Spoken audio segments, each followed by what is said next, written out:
Welcome to West Coast Supercars and Classics. I'm here with my $500 Bimmer.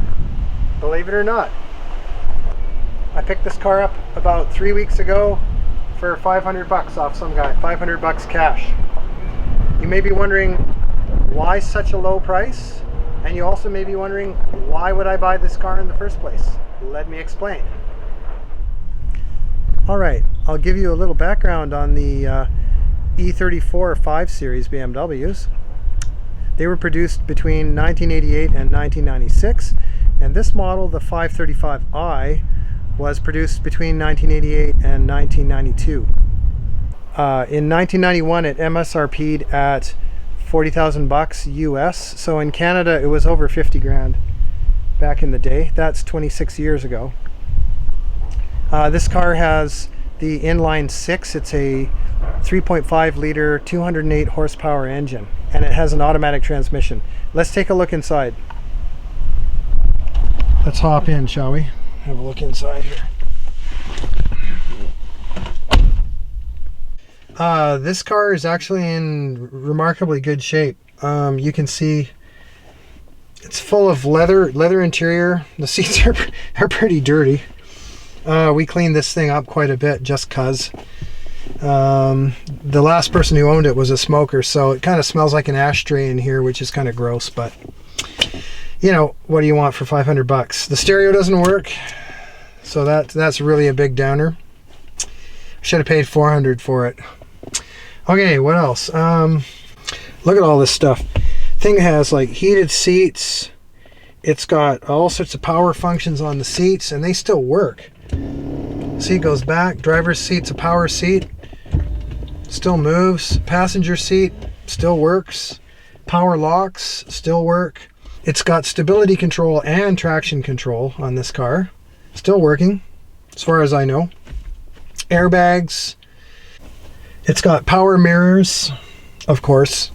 This car has about 400,000 kilometers on it, which translates to roughly 250,000 miles.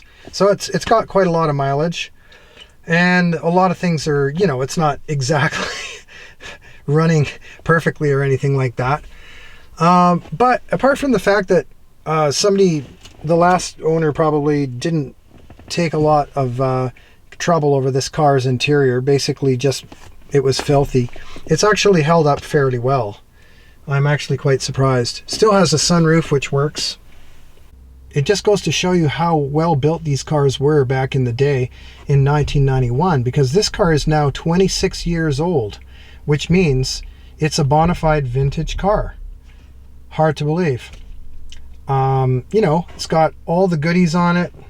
Cruise control, intermittent wipers, ABS, stability control, traction control, you name it, power everything. Most of the stuff still works on it. Car's just been through a normal service life. The body is in really nice shape. I mean, it has virtually no major problems. There's no rust, and there's not even a lot of blemishes on the paint. The paint's in really nice original shape. Hard to believe after 26 years. So somebody really took good care of this car all those years.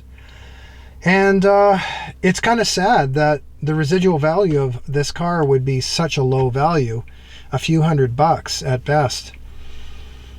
But it's something to keep in mind if you're interested in a second car, running an older car as a second car that's a really nice car. Maybe something like this with lower mileage would be a good option. Who knows? It's not so bad. Let's go start up the car and show you the engine. Open these things up. They hinge at the front, not at the back. So you first pull it up and out, and then you lift this way. Oh yeah, and I need something to prop it up with, I think, because it falls down. Alright, I better get something.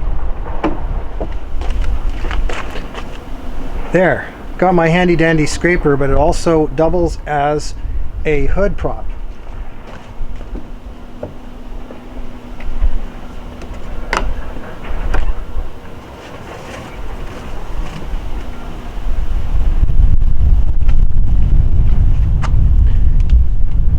Okay, let's come around here.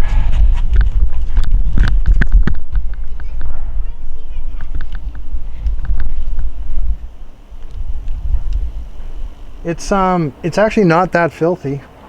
It's not particularly filthy. And all the basic maintenance seems to have been done over the years. So it's not so bad. Start it up and you can hear what a car with that kind of mileage sounds like.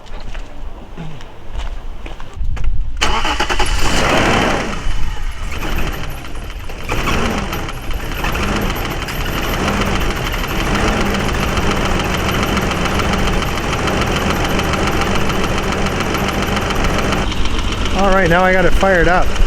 Gotta love all that valve noise, eh? Apparently those can be adjusted, but it's not gonna happen with this car.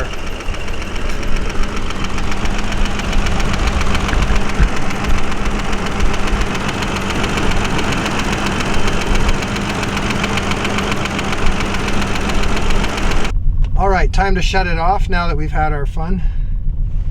Give it a couple revs. Seems to run all right. There you have it. All the power stuff works. Actually, it's got nice AC. The AC is working really well on this car already, still.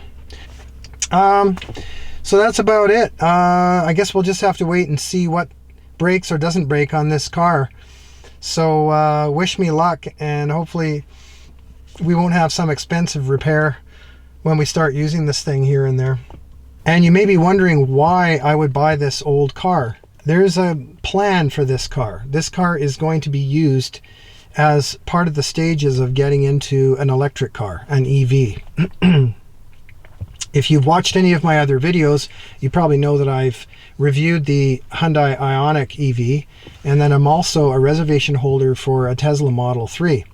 So at some point soon, I'm going to be getting into an EV, and this car is part of the plan to get an EV, and I'll explain more later in another episode. Meanwhile, we're going to have some fun with this car, use it a little bit, and let's see how it does. Stay tuned.